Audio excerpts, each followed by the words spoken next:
Lyle Cowell is the senior Canadian agronomist with Nutrien Wholesale and supports the agronomy and sustainability of the NPKs fertilizers that are manufactured by Nutrien. His previous career was a regional agronomist in Northeast Saskatchewan, where he extended agronomy research to the farm gate. Lyle's always had the goal of connecting the 3 points of good research, agronomy extension, and the farm gate advice, and the applicability of soil fertility principles. Lyle, it's all yours. Well, thanks for the introduction, and thanks for having me here. This is a fantastic event. You've got the fantastic audience online that you're well ahead of COVID, I believe, in understanding that there was an extension portion that people couldn't drive all the way to Winnipeg. So I really appreciate being able to be here. If you remember, John phoned me, and I think it was very windy and I didn't know what he was talking about. And apparently I agreed to come to Winnipeg and speak today. But again, this is a great conference and I appreciate the opportunity to come. If you don't like my topic, blame John, because he also told me what to talk about. The only thing he didn't do is make some slides for me. But the topic that I'm going to focus on is direct seeding and some of the challenges around direct seeding and fertilizer management. With focus in Western Canada, but specifically with focus on Manitoba. So I'm going to start off by talking a little bit, why did we even bother direct seeding in Western Canada? And then some topics that I think are the primary questions or problems that come with direct seeding, and that is with nitrogen placement, specifically nitrogen placement in a band, the issue of narrow openers and fertilizers, safe rates of seed row, fertilizer in the seed row, and then a little bit about placement. And I'm not going to talk about every nutrient. I'm just going to, in terms of placement, we'll talk a little bit about sulfur placement. So why did we even bother to start direct seeding? Well, there's a lot of reasons, because we had really a soil erosion agronomy disaster that occurred when we started off trying to farm in Western Canada. And there was a number of reasons for the problem. Now, first of all, a bunch of Europeans came to Western Canada and tried to farm with, at that time, European methodology, and being introduced to an area with the wide open plains and really the first farming of any significance being done in Manitoba. There simply wasn't enough consideration of soil type either. Now, we love our grid system in Western Canada. It's easy to know if we're driving north, south, or east or west, but the grid system imposed fields over a landscape that didn't recognize soil type. So if you go to a lot of the world, farm ownership is based more on soil type, and the field size or the shape of them might be quite irregular. And to us in Western Canada, that seems inefficient. But in terms of soil management, it makes more sense. You can have that piece of lower quality land, that paddock with lower quality land, managed differently than your best land. And in Western Canada, because of this grid system, we impose farming practices over soil types that often should be managed more differently. We then combined tillage with our European practices with summer fallow, and I'll come back to that in a moment. Of course, we had drought. We have some good years that makes us think that we're never going to have a drought again, and then we have a drought. And that was certainly the case, including when Europeans began farming Western Canada. This is and will always be an export region. We will continue to export our soil nutrients to everywhere in the world, and we will always struggle to replace that nutrient level within our soil organic matter.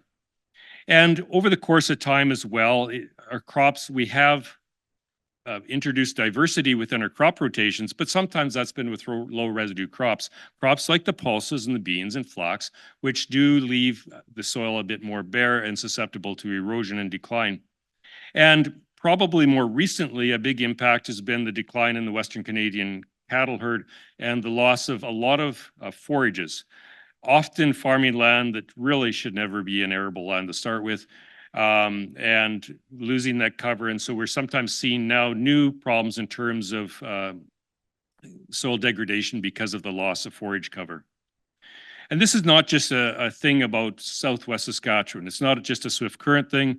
I do like, and I often use this quote by C.B. Clevenger, former professor of agricultural chemistry in the Manitoba Agricultural College. The most important material problem of an agricultural country is to maintain the fertility and health of the soil. And note the picture that I have here. It's one I took a number of years ago, is of a lovely thick black soil. So we started farming our land in Western Canada and quickly imposed summer fallow. And the reason for this is a bit of history, is that when the Riel Rebellion, and this is Riel Rebellion Part 2, the one in Saskatchewan, the Canadian forces came west and they needed some horses. And they took the horses from the Indian Head Research Farm.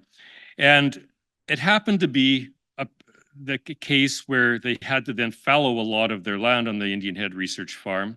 And the next year, it was realized that wherever the land had laid fallow the previous year, the crops were actually yielded very well. So the superintendent of the Indian Head Research Farm at the time, Angus McKay, reported to Ottawa that our seasons point that there's one way that in all years we can expect to reap something, and is that we need to impose summer fallow and rotation in our agriculture in Western Canada.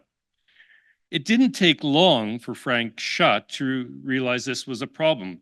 Frank Schutt reported to Ottawa that the results confirm that summer fallowing is destructive of the soil organic matter and nitrogen, and this was in 1925. He estimated that between 1885 and 1922, between the period of recommendation of using fallow and this recommendation that it is a problem, that at the Indian Head Research Farm, that about 40% of soil nitrogen had been lost in their wheat fallow rotation. He estimated that about 17% of that was by crop removal and 23% by soil degradation. And we continued to know this. A report from Newton and Al in 1945, work from the University of Alberta, but with samples from fields across Western Canada, included 5 sites in Manitoba.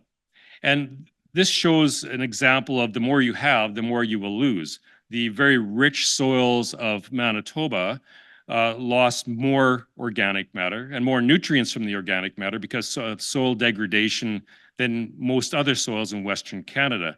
So we see losses, for example, at Brandon, of losses of 39,000 pounds per acre. So absolutely huge losses of soil and soil quality that inarguably probably have not completely been recovered since.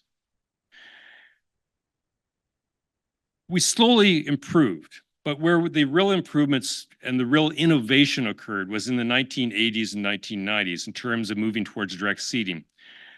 Farmers led a lot of this movement, and for example, in Manitoba, with the farmers in North Dakota formed the Mandak Association, followed shortly by the SSCA, the Saskatchewan Soil Conservation Association, 1987. And this came at a time where farmers were changing how they farmed in Western Canada. And they were reducing summer fallow, they were increasing fertilizer use, and they were realizing that soil degradation was a huge problem, and they needed to resolve this. It coincided with a number of different things. It coincided, as I'll talk about in a moment, with the introduction of some new tillage and seeding tools, the introduction of glyphosate, and more importantly, with time, affordable glyphosate, and moved things forward very quickly with the leadership of farmers, but also in cooperation with excellent research people during the 1980s and 1990s who helped lead this move. And very quickly, fallow acres plummeted, absolutely plummeted within a few years in Western Canada. Now, in Manitoba, there never was as much fallow as in Saskatchewan and Alberta, but fallow was still significant in the province. And that quickly was erased as a management tool in terms of rotations in Manitoba. Coinciding with this was the increased use of fertilizer. So we saw a decline of fallow and increased use of fertilizer because we had to overcome our losses of soil nutrients and soil quality and replace those exported nutrients, which we will continue to be an exporting region for the world of nutrients, with fertilizer application. And I've given this past look into why we direct seed because I think that sometimes we forget what we know. I see this over and over again in soil fertility research and management, that sometimes we forget what we knew. And in the 1980s and 1990s, there was the realization that something had to be done. I remember in the 1980s having to wipe the windowsills of dust from just a day of blowing soil. And that didn't just happen at Swift Current. That happened here in Winnipeg as well. And so the message today is partly around, let's not forget what has happened. I'm sure that all of you saw the news stories from the terrible accident that happened in Illinois during largely as an impact of excessive tillage and then followed by a substantial dust storm. And that then puts agricultural in the news, and not in the news that we want to be in the news. So we have to take a step back, think what has happened in the past, and make sure that we don't lead towards an episode of soil degradation as happened in the 1920s and 30s and further forward. More history lesson. How did we get here? We needed a way to apply fertilizer and seed if we were going to direct seed. And in the early 1970s, the first air seeder was built by a pair of farmers down in southwest Saskatchewan at Antler, Saskatchewan, and they termed their new seeder Pride Seeders. They didn't manufacture many Pride Seeders, but instead Prasco purchased the rights to Pride Seeders and began building the Prasco Super Seeder right here in Winnipeg. And then from there, many more manufacturers began building new and improved machines that could seed and fertilize without any soil disturbance. Dirksen, reporting at the Soils and Crops Workshop in 1981 in Saskatoon, listed the benefits that had already been realized by direct seeding. Savings in energy, savings in labor costs, saving the soil, saving moisture, improving soil quality, and allowing better placement of fertilizer. That was realized already in 1981. And a very important export of this province, John Harapiak, happened to begin his career during this phase of Western Canadian agriculture. And John's work was largely focused with Wesco Fertilizer on understanding the banding of nitrogen fertilizer, and as well as the placement of all fertilizer. But really, John's real focus and his real contribution to better fertilizer management in Western Canada can be described in banding is better. In his work, and if you read his old columns, if you want a copy of the columns, I can send it to you, really came down to the realization that a nitrogen fertilizer band was better. How did he come to even think about this? Anhydrous ammonia had been introduced to Western Canada, and farmers were starting to realize that it seemed that anhydrous ammonia produced better crops than urea. And John said, well, this doesn't make sense. There's no reason that anhydrous ammonia should have produced better crops than urea. The real factor that he quickly realized that it wasn't the product, it wasn't the right product, it was the right place. And if you ban urea, it will also do better than broadcasted urea. And together with his cohort, Norm Flory, who did a lot of the field work with John, they started to understand how to create a nitrogen fertilizer band and make it better, and to better understand how that nitrogen band acted within the soil, to the point that they developed an ammonia detector for anhydrous ammonia using phenolphthalein. And I love this picture. It's a couple of older fellows from Northeast Saskatchewan, one a farmer and one an agronomist. This is back in the early 90s. And what they're standing over here, I'm always the soil pit digger, is just a pit that I've dug and found that ammonia band. And using that, we were quickly able to understand that band actually is quite stable in the soil and tends to be trapped in most conditions in a very small band. Over that course of time, the 1980s, early 90s, there was a lot of work then comparing placement of fertilizer, because previous to that, most nitrogen had been broadcast, and we were moving into an era that we wanted to look at banded fertilizer. So there was a large bank of data to compare broadcast to banded nitrogen fertilizer. I was fortunate enough to be part of writing what is an old document now called Some people call it the red book, some call it the blue book. It's because it has different colors on the cover. But this graph is in the red book, and it's the accumulated results of 106 site years of data comparing broadcasted versus banded nitrogen fertilizer on wheat. And we see here that on average, the average yield benefit was about 15% higher with the band versus broadcasted nitrogen fertilizer. And the total uptake or efficiency, total uptake of that nitrogen was over 30% higher on average versus broadcast nitrogen. And why is that? There's a number of reasons. We can protect the end against losses, but there's also an improvement simply in terms of root geometry. This is a picture I took many years ago of a project that I did, simply splitting the root system and putting broadcast fertilizer in one half of a root system and a band within the soil column on the other half, and we see the response of the root system around that band. An improvement of the geometry, which then improves the uptake of all other nutrients and soil water.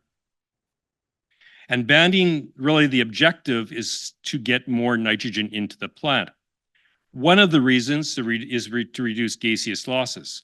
And that's very, very important, whether those losses be by ammonia or nitrous oxides. But another reason that we gain efficiency of nitrogen uptake, and an aspect of the nitrogen cycle that we often forget, is a reduction in immobilization. When people started to direct seed, there was often the comment for farmers that their protein content seemed higher wherever they were direct seeding, to the point that I actually started to hear people saying, you know, when I seed with a Bourgeau with mid-row banders, I have better protein. Well, the reason is it was creating a better band underneath the residue, and so that there was less tie-up of nitrogen in the residue early in the season. Immobilization isn't really a loss of nitrogen, it's a loss of nitrogen at the right time of the growing season so that it's not available to the crop in the growing season. So putting that nitrogen below the residue is very important in reducing the temporary loss of the nitrogen from the crop. And taking a word then from John Hrapiak in his columns, How to Create a Good Band. Now, John created endless columns to this topic and did a lot of work, but if you just cipher through his work, the end comment that you tend to find is that you should ban nitrogen fertilizer about 3 or 4 inches deep. In the mid-70s, my father set up an ammonia applicator, and at that time, there was a lot of messaging around that the ban should be 6 inches deep. And that was, as to John's point, that was simply excessive to the point. Now, there was also very good research, and if I'm not wrong, and I think Les Henry might be listening today, so please, Les, I hope I interpret your work a bit well. So Terry Hogg and Les Henry published this paper, and if you're interested in some classic work with ammonia banding, it's published in the Canadian Journal of Soil Science in 1982. It's a 2-year trial, and it's done in a field.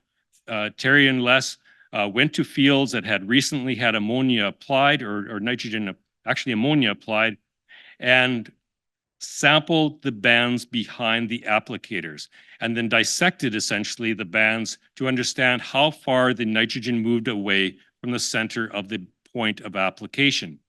They measured the ammonia content and the pH of the soil and were able to understand how much a band expands upon the point of application. And this is a general summary of some of the sites. 7 sites here. We see that almost all of the nitrogen is contained within 2.5 centimeter radius of the center of the band. And we almost do not see the 5 to 10 centimeters because almost no ammonia escapes past that the 5 centimeter point from the center of the radius of the band. Ammonia bands remain very, very tight in our soils. That is an important and good news story that we shouldn't forget. There's been some more recent work, and this is work that has been done in Quebec. A number of publications by Rochette and co-workers reported in the Journal of Environmental Quality, and looking at how deep should a band be before there is a risk to loss. Now, there have been a number of papers. This is one of the more recent ones, published in 2013. And this is in conditions that would essentially stress the system using 145 pounds of N as urea on bare soil in a very wide row spacing, 30-inch row spacing, and within a wind tunnel, and with a low CEC soil. Now, in Western Canada, a CEC of 18 is really quite low. A lot of the world, that's a pretty darn good soil. But nevertheless, this is a stress condition. And this is a very nice set of data. I told Emil that I spent like 4 hours making a much more complicated graph and realized that I should just simplify this to this graph, that with this evidence, it shows that if the band is down about 7.5 centimeters, your risk of loss is negligible from that band. So big picture, banding is important. Banding is a right place for nitrogen, and banding comes with direct seeding of fertilizer, direct seeding of crops. And very loosely then, based on the evidence that we have from Les Henry, Terry Hogg, and all the other work from John Harapiak, generally, if you place your band about 8 centimeters below the packed level of the soil and do an adequate job of packing and sealing that band, you'll have very little risk of significant gaseous loss of nitrogen from the band. We have the equipment to do this, thanks to the good work of equipment manufacturers across Western Canada, starting with the Prasco plant here in Winnipeg. And so we really should focus on placing nitrogen in a subsoil band. There are things I think that we still do not know well enough in terms of banding. And one I think that there could be some work, improved work on, is just understanding direct losses of ammonia as when being applied as anhydrous ammonia directly at application. There still is probably in some cases a significant amount of loss, especially in very wet or very dry soils where you have poor packing of that band, that you might have direct escape of nitrogen from the band. When I hear farmers talking about wearing ammonia masks in their tractor, this is a significant issue that perhaps somebody should look at in terms of how much nitrogen are we actually losing directly at the time of application. And this then would come with work to better understand the closure and packing of the field machines that we're using in the year 2024. So another question that comes with fertilizer application with direct seeding is seed row fertilizer. Well, I want to direct seed. I'm now using a very narrow opener, so I reduce the disturbance of the residue, and so that I can actually get through the residue. But now where am I going to put that fertilizer? I'm not going to till the soil, so I'm not going to incorporate it. So I want to put it in the seed row. So we have to think about this. And this is a picture that I took when I was very young. I was young once. And this was a mistake. A farmer with a narrow opener put 50 pounds of N-as urea in his soil directly in a narrow opener with wheat, and it came up. It all came up. It just was very, very delayed on emergence. But this is something that farmers have to think about before buying equipment, and it's something that agronomists need to think about when guiding people on safe rates of fertilizer. We've known this for a long time. This is work from Nyberg in 1961, where it was demonstrated that if you put too much fertilizer, in this case nitrogen fertilizer, with seed, you will either reduce or delay emergence of the crop. We've known this for a long time. I'm not sure if we've really progressed well enough to this point to understanding the actual true risks and to be able to predict those risks. It's not that hard to make seed row fertilizer safer.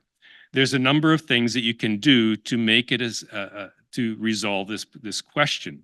First of all, focus on putting your least mobile nutrients into near the seed and not your most mobile nutrients. So maximize your safe rate of phosphorus and potassium near or near the seed row, and figure out a different place to put the nitrogen and the sulfur. Don't dry out the seed bed. The biggest risk to safe rates of fertilizer in the seed row is soil moisture. Whenever you direct seed and do not disturb the soil, and if you measure the soil moisture behind most direct seeding implements, you usually have about 18 to 20% soil moisture. If you don't create a drought, you will have a lot more safety of fertilizer in the seed row. You can increase your seedbed utilization, and I'll come back to that in a moment. Always understand your sensitivity between crops. For example, canola is certainly going to be more sensitive to seed row fertilizer than wheat.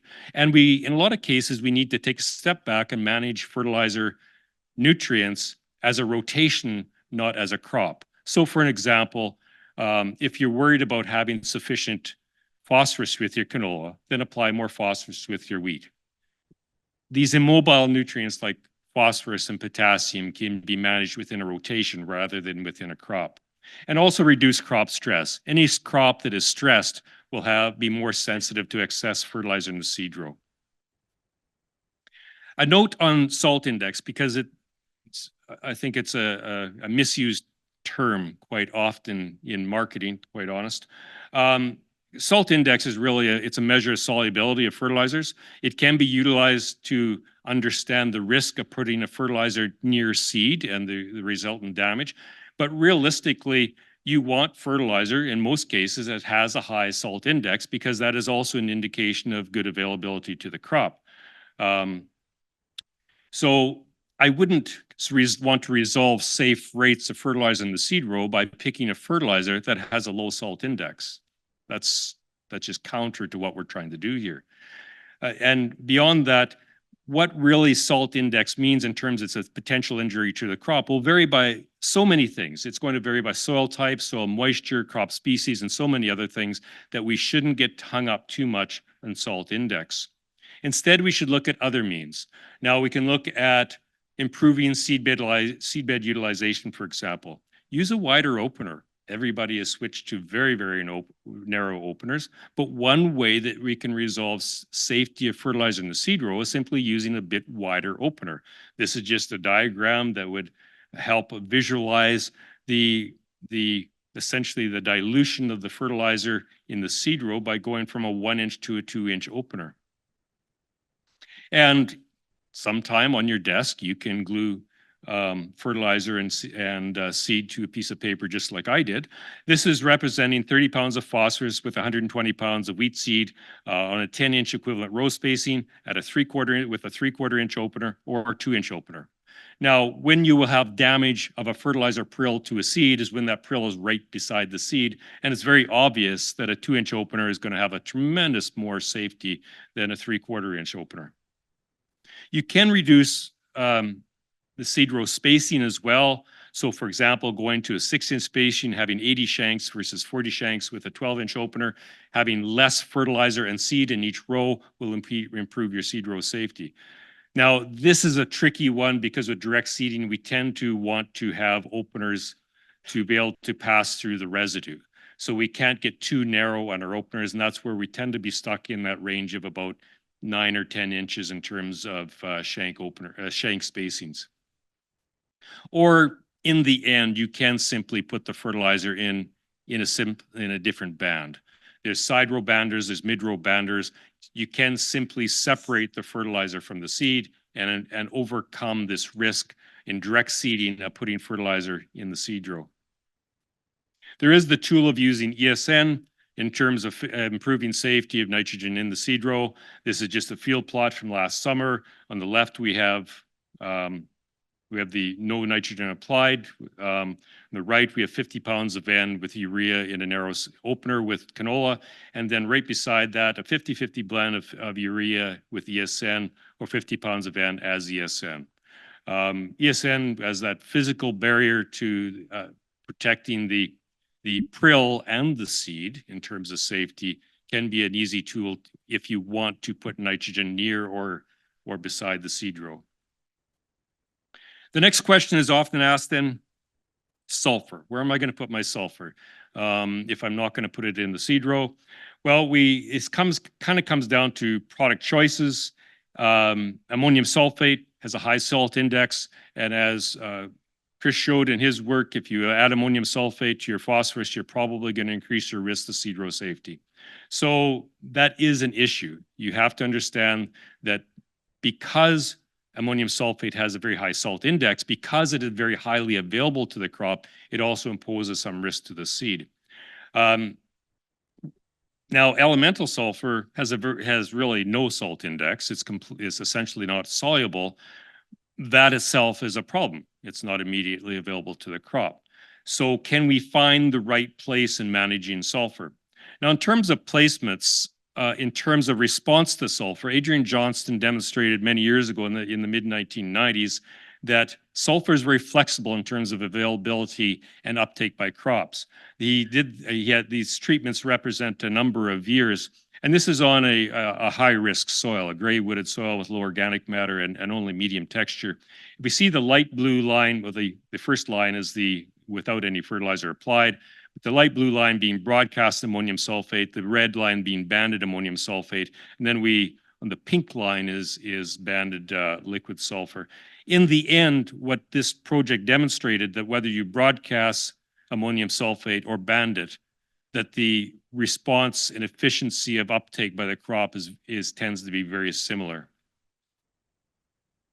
Now, there is a risk, and this risk will come home a lot more in Manitoba than it will in a lot of Saskatchewan and Alberta, that if you have high pH surface soils, a pH of over 7, or at least certainly over 6.5, you will start to have increasing risk of volatile losses ammonia because it'll push that chemical equation towards ammonia. If you have low pH, well, not really low pH soils, but if your surface soil pH is 6.5 or less, the risk of ammonia losses is relatively low.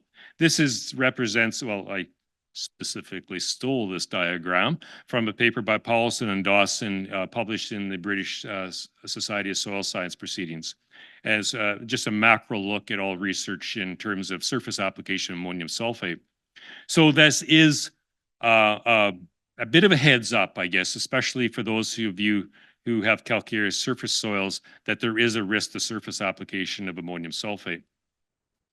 Now, there is the problem with elemental sulfur that we've had for decades in Western Canada, in that if we put it under the soil, we have poor dispersal of the elemental sulfur particles so that the oxidation is very slow. When it's under the soil is colder, and so the oxidation rate is slower. And so subsurface application of elemental sulfur hasn't had a very good story in Western Canada. And that is a bit of a problem for direct seeding because most elemental sulfur is put in under the soil. It's not broadcast on the soil surface. So there are some solutions, and there's been more than one company in Western Canada now producing micronized sulfur that's being introduced into Western Canada. And this hopefully may be one solution that we can overcome some of that balance between the high salt index, high availability of ammonium sulfate, and yet the problem of slow oxidation and low availability of elemental sulfur. There remains still some other questions for direct seeding and nutrients. I personally believe that we need to have a more long-term work with soil nutrients and fertilizers in direct seeding conditions, looking at the residual benefit of all NPKS fertilizers and understanding how we can manage fertilizers, and in particular nutrients like phosphorus and potassium on a rotational basis rather than an individual crop year. And we should, I think, take another stab at understanding safe rates of fertilizer in the seed row.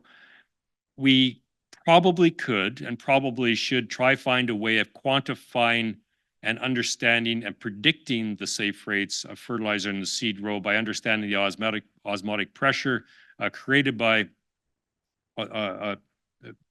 fertilizer within the seed row.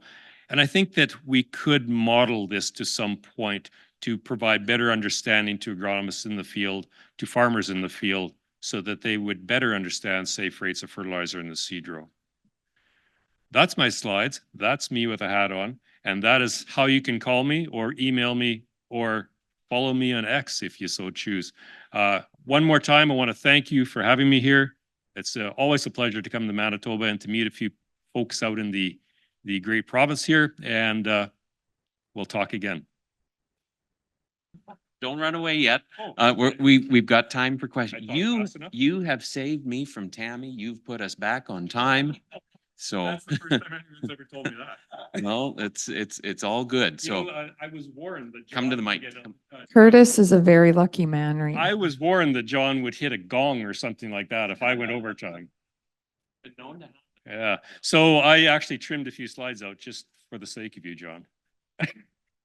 I wanted to make one note. There was a question earlier on your excellent paper on the review of the nutrient removal calculator. The app is essentially an app. If you search it on your phone, it is actually, the developers actually designed it so that you can drop it as a page onto any iPhone and it will function. I don't know what an app is, to what I would call an app anyway. Anyways, there's probably something about not what John had to say. You covered the technology part. That's great. That saved both John and myself on that. So, Tammy, have you got a question? No, Mario does though. Mario. Oh, no.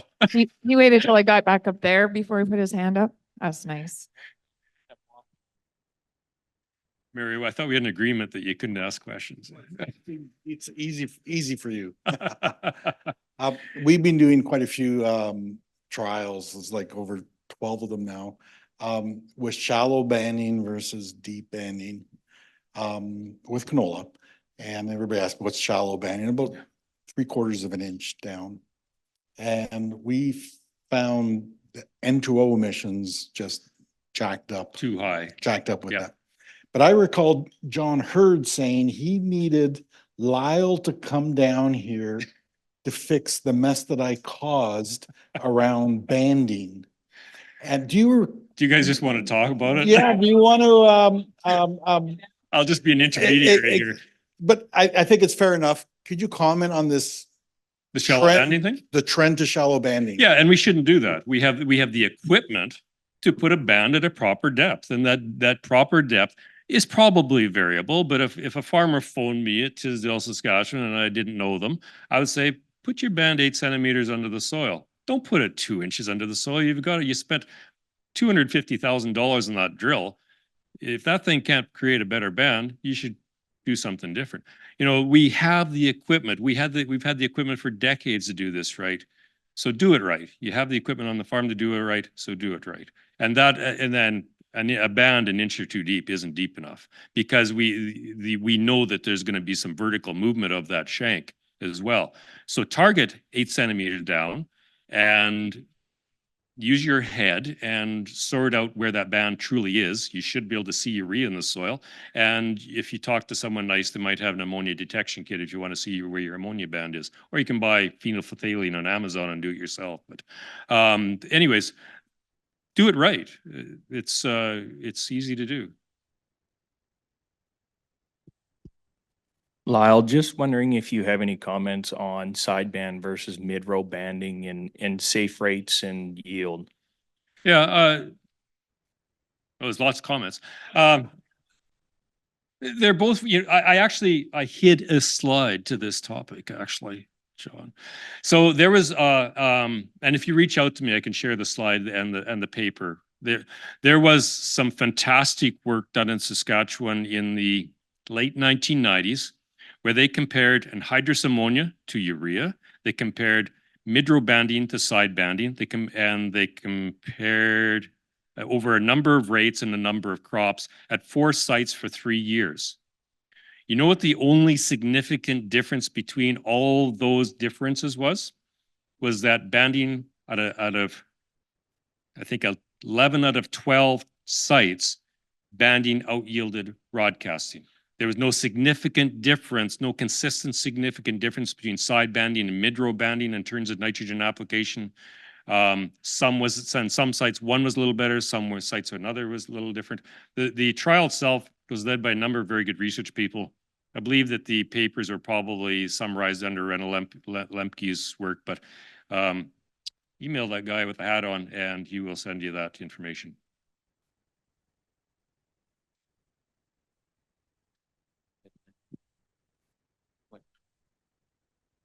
John had a question. Tell me about hot bands, just quickly. Oh, hot bands. Is I that also hid that slide, John. I was going to talk about hot bands, and I thought that would chew up some time.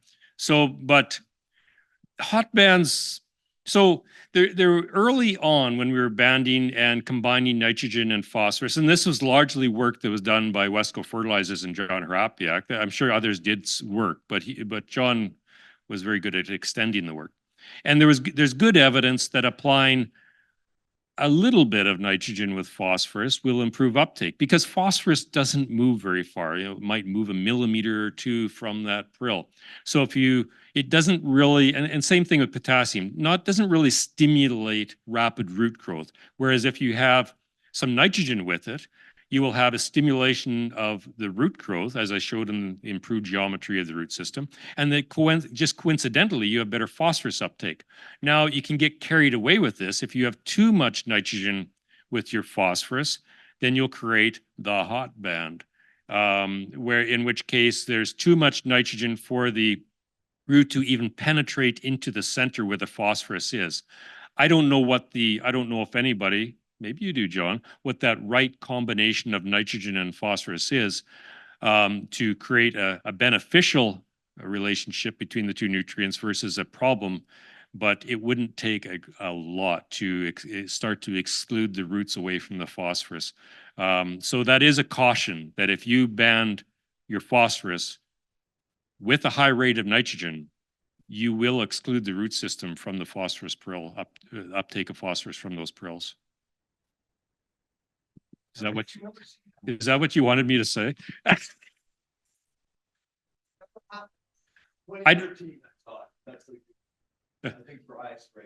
Yeah, and I worry about it a little bit, where people are throwing, a sideband where you're putting all of your nitrogen, all your phosphorus.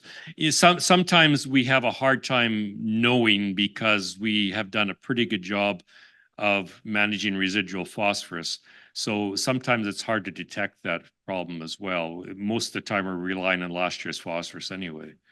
So it certainly can and would happen, but only would be a significant problem, I would say, in soils that are very phosphorus deficient.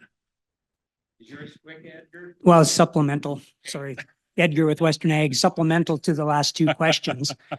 But was that, just a quick question, was that Guy Lafon's and Pammy's work, the sideband versus midrow? He was one of the sites. So that large project, Right. there was Well, one at that's- Indian that's fine.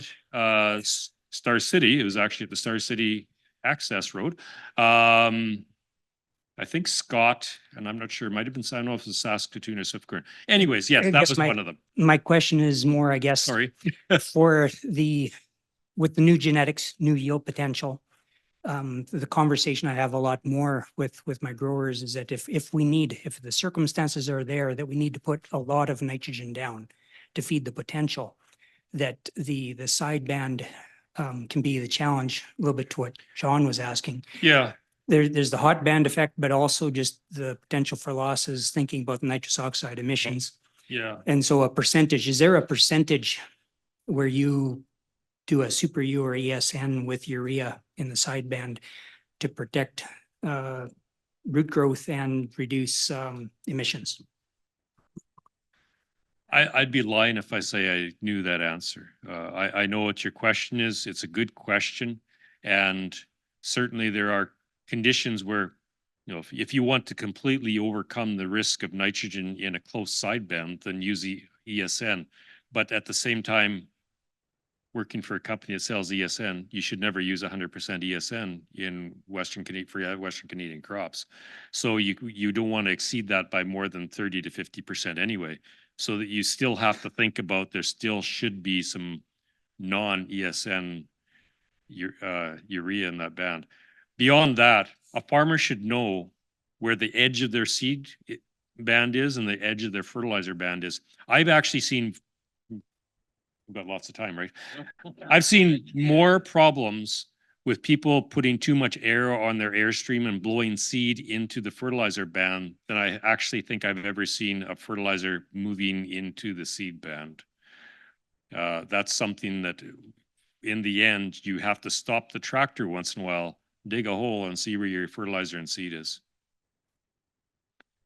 I think I've used up my time.